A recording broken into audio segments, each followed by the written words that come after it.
3 ingredients lang, meron na tayong ube ice candy. Napakadaling gawin at hindi na kailangang lutuin.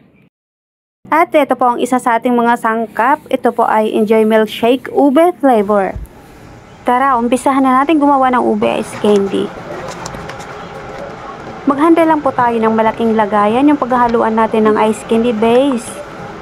Yung lagayan na sa tingin nyo po ay kakasya ang 5 litrong tubig. Ito po kasing nakuha ko ay maliit pala.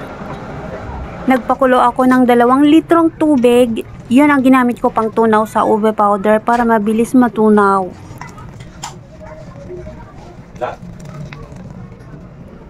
Haluin lang po natin mabuti hanggang sa wala nang makitang buo-buo.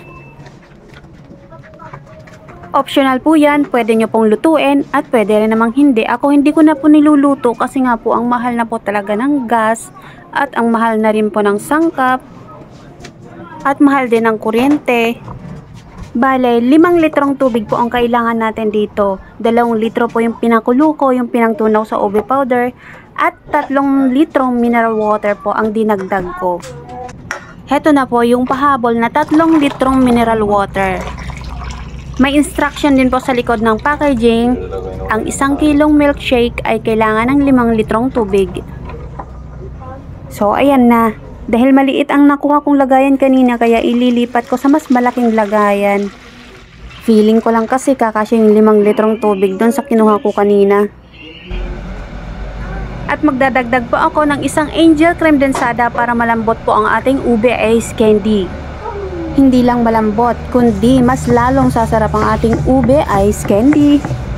Kung mapapansin nyo po yung medyo may bula, okay lang po yan, mawawala din po yan.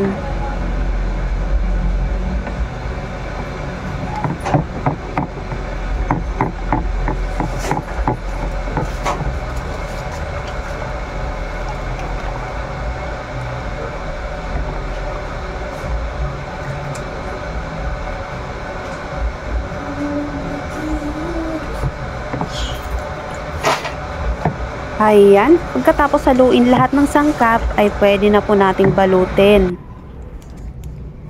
Gagamit ako ng 1 1/4 size na plastic para mahaba ang ice candy at 1/4 cup ng pantakal.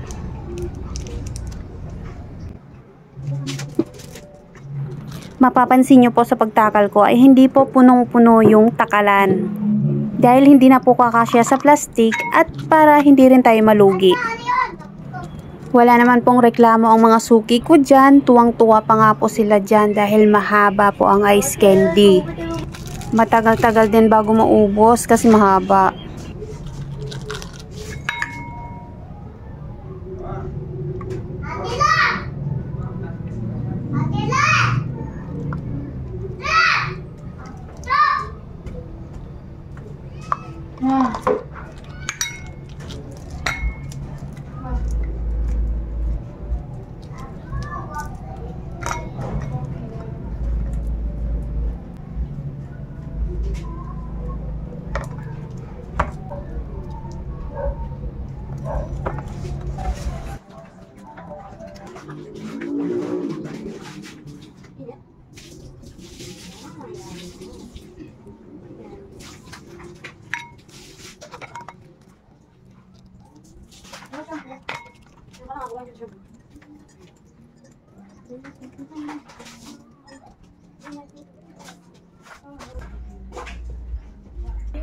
O yan, ang ganda tingnan ng ating ube ice candy.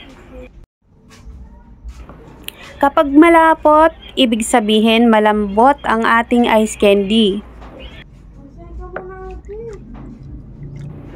Tapos na, ang dami kong nagawa. Ilagay po natin sa freezer, magdamag. Kinabukasan pwede na po yan ibenta.